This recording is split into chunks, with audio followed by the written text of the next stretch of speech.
existe uma linha central, uma verdade absoluta sobre manter-se no caminho certo ou fazendo as coisas, as melhores práticas para estar há 30 anos na estrada? Qual que é a verdade central, cara? Qual que é o que te guia de verdade pra tu conseguir ficar 30 anos ganhando dinheiro pra caralho? Cara, 30 anos, tu tem que ter valores. Valores. Importante. Valores. Por exemplo, quando eu me achei o cara, eu me desviei dos meus valores. Eu aprendi com a minha avó, que era uma lavadeira, a ter humildade de tratar todo mundo bem e você não se sentir superior às outras pessoas. O que me faz estar na internet, Igor, e assim, eu ganho muito dinheiro há muitos anos. Eu fiz o primeiro bilhão 14 anos atrás. Então, depois eu fiz outros. Então, assim, as próximas 5 gerações não precisam trabalhar se eu não quisesse. Mas o que me faz estar na internet é botar a minha cara a tapa. Justamente porque eu não me sinto melhor do que ninguém. Eu tenho uma fome de fazer o moleque entender que eu não sou melhor que ele. É o contrário, entendeu? Que se as pessoas... Eu tinha vontade de abrir a cabeça das pessoas e enfiar isso dentro da cabeça dela. Você entendeu? Porque eu penso que nem todo mundo vai ser bilionário, nem todo mundo vai ser multimilionário, mas eu tenho convicção que todo mundo pode viver melhor. Pode melhorar. Pode melhorar. Simplesmente entendendo alguns conceitos básicos. Então é isso que me move a fazer conteúdo, inclusive trabalhar com educação, e me motiva a estar nesse jogo, entendeu? Porque é óbvio que minhas empresas são lucrativas, muito lucrativas. Eu não faço caridade nas minhas empresas. Faço caridade nas minhas ações sociais, que eu nem divulgo. Mas nas minhas empresas são empresas com fins lucrativos. Mas a base da minha ação, de tudo que eu faço, é querer enfiar na cabeça da pessoa que ele pode se libertar daquele modelinho do sistema que ele está acostumado, que ganha pouco, que é mal remunerado, desde que ele entenda alguns conceitos, alguns princípios, né? E passa por venda, passa por gerar receita. Em geral, esse cara que tá preso nesse modelo aí que você tá falando que, pô, existe um jeito de você melhorar. Isso. A mentalidade desse cara aí tá presa em algum lugar? Ele tá acomodado? Muitos lugares. Geralmente presa. Mas é aqui. É na cabeça. Tá. E a origem disso é o senso comum. A origem disso é o senso comum, o que é, cara? É o que ele ouve na escola, em casa, na igreja, no jornal, na televisão, sabe? É o senso comum. E em geral, o brasileiro gosta da ideia de que o Estado tem que sustentá-lo, entendeu? E eu não quero entrar em assunto político, não é esse o meu objetivo, mas eu preciso tangenciar esse assunto com a devida sensibilidade, né? O brasileiro, ele gosta das suas garantias, dos seus direitos, das suas seguranças. E a minha filosofia é: estabilidade não existe. Ou seja, na minha filosofia, na minha visão, não existem essas garantias, não existem essas seguranças, não existem esses direitos. Isso é uma ilusão, isso é uma ficção ideológica ou política, é uma ficção que alguém contou para o cara e o cara acredita que existe alguma coisa que vai garantir a vida dele. E aí, todo esse sistema de garantias, ele é sustentado numa lei trabalhista e é sustentado numa aposentadoria estatal. Cara, tem alguma coisa mais quebrada no Brasil do que o INSS? Não tem, né? Não tem, cara. Então, o que acontece? E vai ficar cada vez mais quebrado por quê? Porque o velho vive cada vez mais, pelo avanço da medicina, que bom. As pessoas casam cada vez mais tarde. Os caras com 35 anos agora vão começar a casar. Muitos não têm filhos. E os que têm cada vez menos filhos. Cara, essa conta não fecha. Exato. Quem é que vai pagar a aposentadoria do moleque hoje? Da geração Z, que tá chegando aí. Quem é que vai pagar a aposentadoria dele? Se não for ele mesmo, tá na merda. Porque o nosso modelo previdenciário, como é que funciona? Os jovens pagam pros velhos. Não tem ninguém fazendo poupança para si mesmo no futuro. Não, é um modelo de compartilhamento em que quem trabalha hoje está pagando para os mais velhos. Só que os velhos vão demorar a morrer e tem cada vez menos jovens. Então essa conta não fecha. Então, toda promessa de segurança, de seguridade social, toda promessa que o sistema faz é uma propaganda enganosa. É uma propaganda enganosa. Então, quem deposita a sua esperança nesse modelo, nesse sistema, vai morrer pobre. Essa é a real. Todo mundo vai parar no INSS no final da vida. Então, e as pessoas não pensam nisso. Não pensam nisso. E eu comecei a pensar nisso, Igor, quando eu tinha 18 anos. Eu ia para o Meier, para o Colégio Martins, estudar, e eu saía do Jabu ali, pegava um ônibus que passava pela Avenida Suburbana, e aí aquela Avenida Suburbana, num determinado período do mês, tinha um monte de banco. E aí eu vi um monte de fila, cara. Eu não entendia que fila era aquela. Uma vez eu perguntei pro cara do lado em pé, falei, cara, o que é essa fila aí? Cara, essa é fila de aposentado para receber a sua aposentadoria, cara, uma mixaria que esse povo recebe. Cara, eu olhava aqueles velhinhos num sol de 35, 36 graus, de manhãzinha, já na fila, rodando quarteirão, para receber uma mixaria de uma aposentadoria. Eu falei, cara, nunca na minha vida eu vou entrar nessa fila. Nunca na minha vida. Eu tive pavor daquilo ali. Então, assim, tem gente que tem medo de investir, tem gente que tem medo de empreender. Eu tenho um pavor do sistema. Então, assim, cara, empreender pra mim eu não tive medo porque, cara, era a minha saída daquela desgraça. Você entendeu? Então, o que acontece?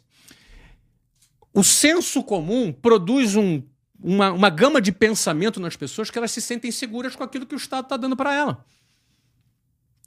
E isso é uma escravidão. Esse pensamento deixa a pessoa presa nesse troço, entendeu? Então, eu diria para você que se libertar disso foi, por exemplo, para mim, a minha prioridade. Eu não estou fazendo aqui discurso político, não tem nada a ver com isso. É apenas uma observação pessoal minha. E eu acredito o seguinte, para o cara sair disso, ele precisa entender uma coisa. Na CLT, ele precisa vender 44 horas semanais, que é a carga horária da CLT, por um salário. Uhum. Então, no final das contas, todo mundo é vendedor, cara. Até o cara que acha que não vende, ele está vendendo 44 horas semanais para ele ter um salário. Sair desse sistema significa o seguinte, cara, eu preciso vender o meu produto. Eu preciso vender o meu produto. Eu preciso ter o meu produto. Eu preciso ter o meu serviço. Porque eu vendendo o meu produto, o meu serviço, e tendo a escala necessária, eu vou romper com essa lógica. Então, é todo mundo que vai fazer isso? Não, não é todo mundo que vai fazer isso. A maioria vai ter medo. A maioria não vai conseguir. A maioria não vai estar preparada. Mas uma coisa é certa. Vence nesse sistema, nesse jogo, quem sai desse modelinho do INSS e aprende a vender e vai empreender o seu próprio negócio. Empreender é o único... Mas empreender no Brasil não é complicadíssimo? Eu escuto coisas... No mundo inteiro, cara. Duas coisas que eu escuto bastante. No Brasil é muito complicado empreender por causa do sistema. Não, no mundo inteiro. Uma vez eu fiz uma pesquisa que eu sempre fiquei intrigado com isso, né? Pô, o Brasil tem muito imposto, os juros é muito alto, a oferta de empréstimos de crédito, né, é muito menor.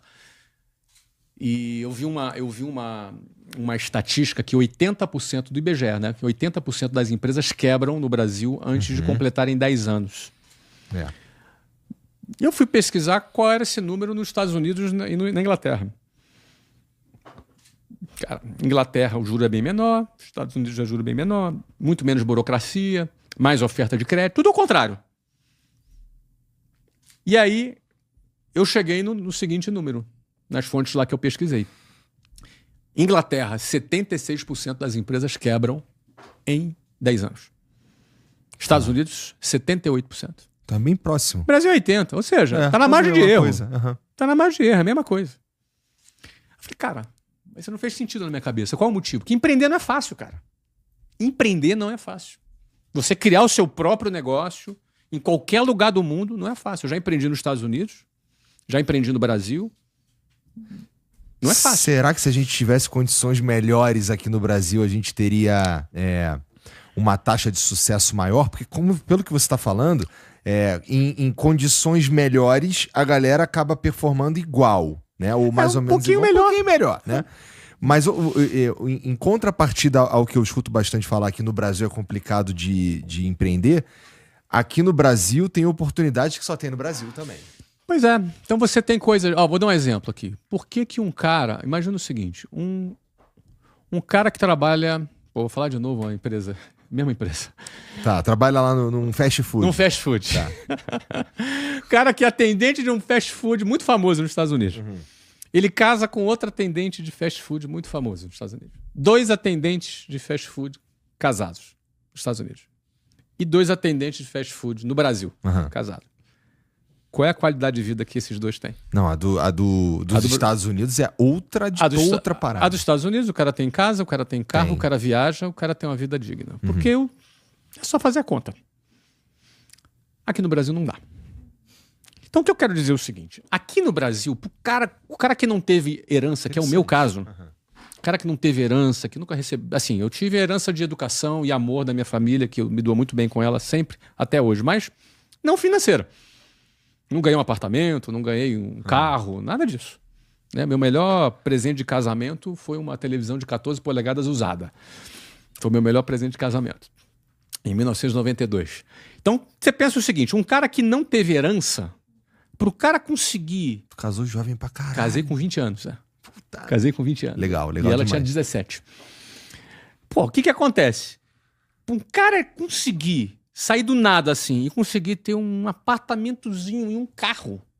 Isso é uma proeza que o cara tem que fazer verdade. no final da vida dele. A proeza.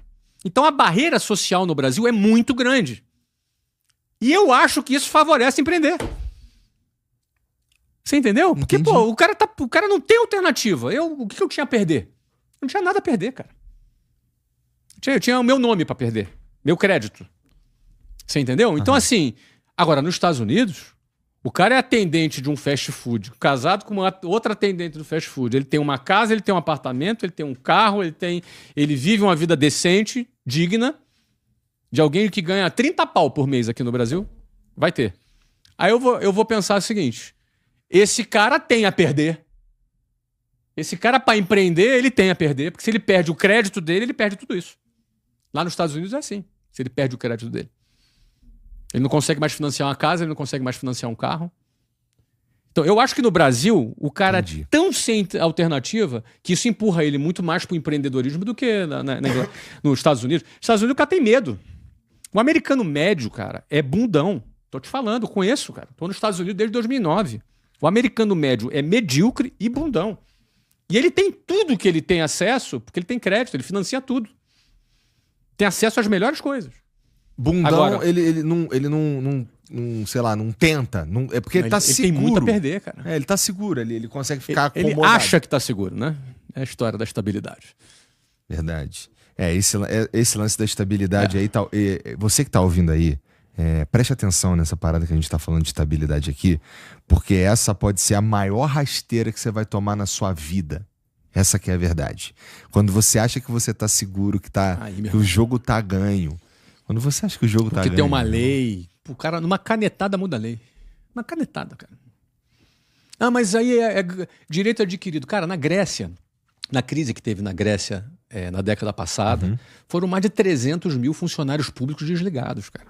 Todos eles tinham direito adquirido, tinham proteção de estabilidade. Cara, foi tudo pra rua.